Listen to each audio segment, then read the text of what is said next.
was born and raised in Crosshaven in County Cork, and when I left school I went straight into college in the Crawford Art College in Cork City, and then did 3 years in the sculpture department, a year in foundation, and applied for and got what was a very coveted place in an MA at the time in the University of Ulster in Belfast. So I went there with Alice Maher. We were both in the same degree course, and we shared a house up there for the year. And there was only 7 of us all together on the MFA in that at that time. Was that a very different experience? You know, the war was on in Belfast, and it was quite frightening. People generally didn't go there. How did that colour your education? It made me more politically aware, I think. The hunger strikes were just over, and I had been very aware of those, you know, the marches and the protests in the south, but I hadn't really understood properly what had gone on. So I think that experience of going up, and you know, people were still contained in the city. You were searched when you went into the main part of the city. Your bags were searched in every shop you went. Everything closed down on a Sunday. The only thing was the Ulster Museum. Alice and I used to go to the Ulster Museum at least once a month because it was the only place you could have a cup of coffee, and we were a bit isolated up there on a Sunday, you know. I suppose it was a lovely time in the college, in the art college, and I think our work was very intense, you know. But also I had been a bit involved in feminism and stuff, and I got involved after the year. I suppose I got more involved in the women's movement and came out properly as a lesbian, I suppose, as well, which kind of fueled that sense of finding my community and finding my identity more. And as an artist, I think I really got a sense of the possibilities. And I suppose the other thing about Belfast, while you were in the thick of a war, there was this very kind of UK face to the institution, the art college there.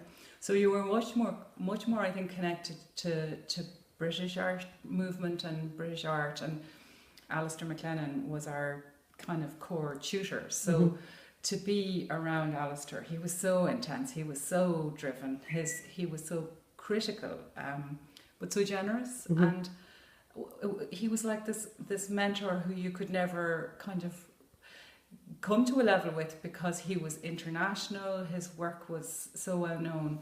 But also, he was so committed as a teacher to us, I think. I still have some of the notes he used to write us. They were very intense about what we had to do next and that kind of thing.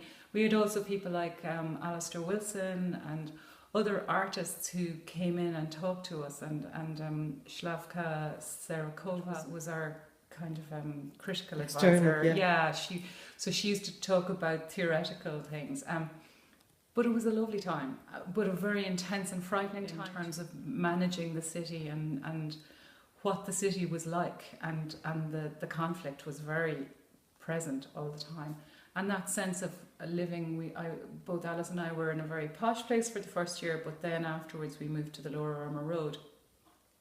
Alice more briefly because she got a Fulbright opportunity in San Francisco, but that sense of being on the ground in a very working class area in the Lower Ormo, which was a flashpoint for Donegal Pass, which would have been a very kind of Protestant loyalist enclave, and where I was a very nationalist enclave, but they were very close together. So there was a lot of stuff you saw on the streets, and it became, I suppose, much more intense when I moved there. You're famed as a public sculptor.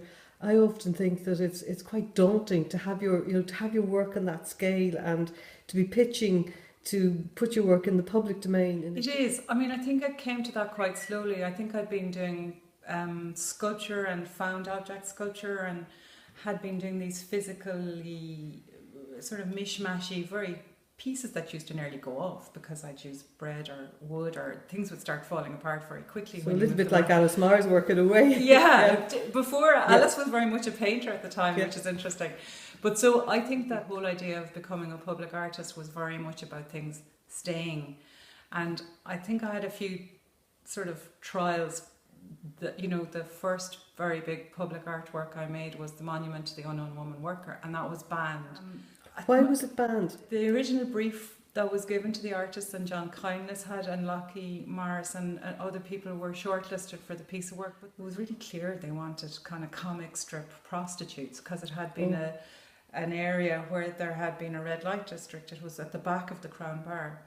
When I looked at the area, it was like there were a whole other kind of social connections around women and work and other things, but we were kind of instructed to make caricatures of women, and in case we'd missed the point, there was 2 very large drawings in the landscape architect map with the dog peeing, and it was supposed to be kind of real kind of ha-ha, that kind of seaside picture postcard of women. The connection I made was that it was women, low paid, forced into prostitution to survive.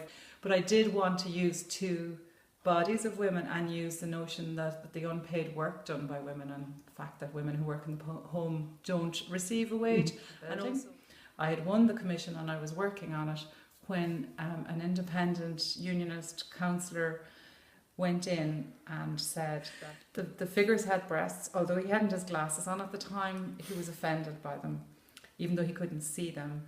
And the idea of, making a monument to prostitution was offensive to him and most of Northern Ireland. As happened, it was the brief, but again, it was this trial by media. It was the longest ever debate in Belfast City Council in history. And it got polarised, and kind of sectarian politics came in straight away around that. But because the original brief was something I was cutting against, that's what took the story. Belfast has no heart for tarts, with the picture underneath me was the headline in one of the newspapers. In fact, it was really just about kind of salacious headlines to sell papers, and I hadn't quite got that. I was trying to talk about the work. Really what people just wanted was, why are you making prostitutes, fabulous? And it got banned because the council was able to say it wouldn't upkeep the piece of work on this land, and that was the way to throw it out, and that's what they did. What about, working collaboratively is very different then. Yeah. So if you take, for example, your piece on the Lewis line, like that took a long time to come to fruition and involved a lot of work, with people that seemed independent almost of the work to achieve that level. Like the Lewis piece was a tiny little kind of amount of money. What was happening was the Lewis was going through James's Street and James's Hospital. So it was going through the hospital campus. And there was a percent for art opportunity came out of that, but I think it was only 11 grand, and literally the whole project was going to cost 11 grand. But there was a 40-metre space that they were trying to kind of create a barrier along, I suppose, the boundary line of the property. But on the other side of the property was Maebh O'Regan had flats. And that's a very working class corporation scheme. And I got the feeling that the line was kind of cutting off the flats from the property of the Lewis and the property of the hospital. And I was interested in that boundary becoming a more positive thing rather than just a wall.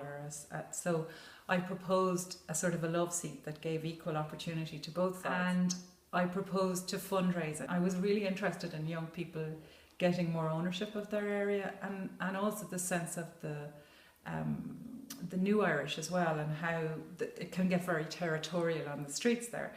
So I developed a programme that did a year of workshopping, and I set up a situation with Create Funded. I was able to pay 2 developing artists, Jessie Jones and Emer Byrne, who were both doing MFAs and had both kind of connections to NCID. So then I was able to work with local youth groups, and I had some youth workers who volunteered and were partly supported to work with me as well. So I felt like I had a good sort of top tier of education workers. So we ran 2 projects to develop sculptures made by the young people for the top of the filial. So they were like the posts that were on the railings. So there was, I think, 16 spots of sculptures, and at the beginning I went into 3 different local schools and worked with them for a few months, and then the kids who were willing, we were able to get a studio space just for ourselves in Denora Avenue behind the church. The priest there gave us the space, and we worked there developing projects and drawing projects, and we did trips around the city looking at architectural sort of features. And we went into St. Patrick's Cathedral and looked at those kinds of carvings and that kind of thing. So we did this tour on a bus one day where we went around and we saw everything and photographed them. And we went to the Dead Zoo and we did drawings there. So we were talking about the hybrid of an identity really, and developing with the youngsters ideas around animal magic and paganism and heraldry and that kind of thing to represent who they were. So then my students and the assistants, we worked on these ideas, and they did lots of drawings, beautiful charcoal drawings actually, some of them, and then developed their pieces. And Diageo gave us money to develop first, so that was really good, so I was able to fund the workshop. So then I approached Mick Wallace, and he provided the building structure, so he got several people to work with me on building the structure in brick and then concreting it, and Irish Fencing helped me with the fence, although we did pay them up front. And then it was really the funding of the individual casting in bronze of 16 pieces that was took a long time. So that eventually happened. So it was all local developers, and Leo Higgins then, gave me a lot of support and a ridiculously reduced price that we were able to get them all cast and beautifully cast. So that was very important to make sure, I suppose, the work came from the community and really good. So it became this huge, big thing that took ages to do, and massive amounts of people put energy into it. Really massive amounts. Sheila Grace, the arts officer from the hospital, Tony Williams, the landscape architect from the Lewis, and then Helen O'Donoghue and Catherine Marshall from IMA were all really supportive in terms of managing, and so it did take about 8 years to get it up, to get the piece made and funded and everything. So what we kept having were these events to celebrate the youngsters and to bring the community together. And we had one at the top of Diageo that Guinness supported, and we had other exhibitions and moments where, we were pulling the last bit of it together. Graphic students from NCAD, I paid her to work with me and that kind of thing. So we were able to put out good posters and put out good kind of refreshing information to the local people, because they were kind of going, why is it taking so long? It's hard for people to understand how much funding and how much process goes into these things. So I found the timeline very useful for that, to put it up all the time. Did any of the students, any of the kids involved in it, did they go on to art school, or did any of them, do you know if any of them had a permanent foot in the visual arts afterwards? Not in the visual arts. A few of them have been doing video work. Aaron Finley did some video work. Kids wanted to make a living, and I think they might have seen us not making a living very well in this space. But I think they maybe went towards video or some other creative things, but they didn't become artists. One thing that was amazing was when I was making it, and when we were Mick Wallace's crew were in doing it, there was vandalism and stuff messing. I ended up paying a guy to stay in my car for about 3 nights while the Harris fences were up and we were trying to cure concrete. So every time I would be there, people would be going by saying, "You're wasting your time, love. They're going to have that ruined after a few weeks. You're going to have nothing left." But when I put up the plaques which state specifically who gave the money, and another plaque with all the volunteers, and the fact that it was made mostly with volunteer labour, they haven't been touched. They were put up in 2007, and 9 years later, none of the pieces have been taken off. And I had done a project in 1991 drawing shirt factory workers in a factory in Derry. It was an industry that was disappearing. And I was really struck by the shirt factory and the significance of it, and the kind of cultural, kind of matriarchal, mammy culture of Derry, do you know what I mean? And also I was always interested in labour history, and women's work has been a big thing for me. So I applied for this public artwork, and I found this, I was asked to get a site for it, and I did, and I put it forward and I won the commission. And my idea was really to use, rather than using the bodies of women again to represent a huge industry that was maybe about 300 years in duration as such, I was interested in the means of production and the product, and I felt like, and the kind of woman being implicit, the woman worker being implicit in this.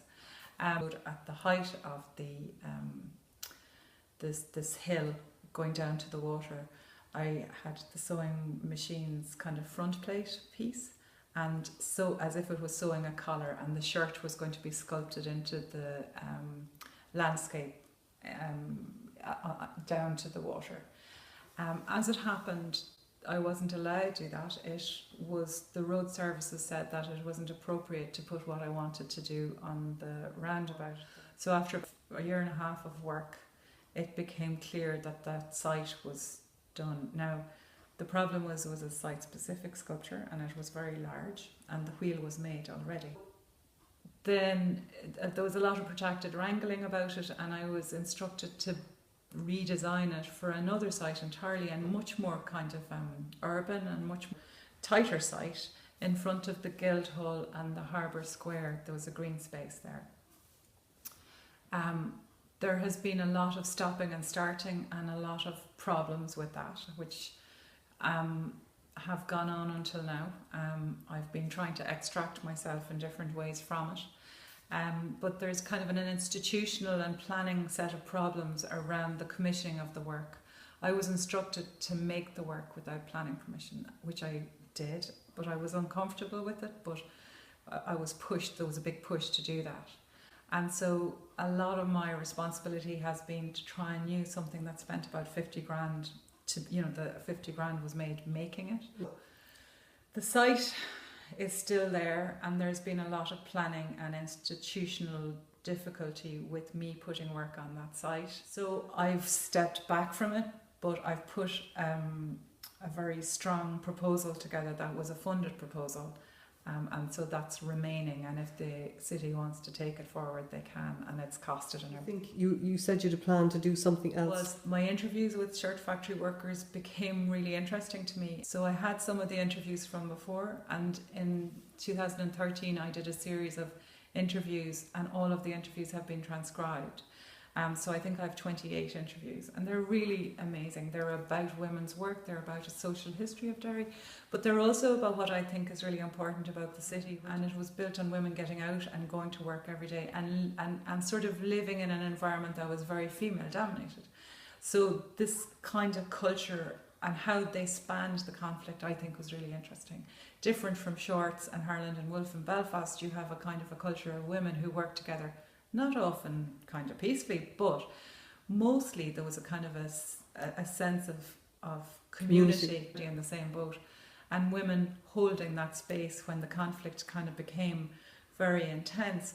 There was this sense of women looking after other women. And some of them didn't get any chances. There were some women I've interviewed who should have gone to our college, who should have done different things, who were amazing people, but they weren't going to get forward. Even in the shirt factory, they weren't going to necessarily get beyond a certain kind of ceiling. But success in Derry was very much about the family you were creating, so that is part of it as well.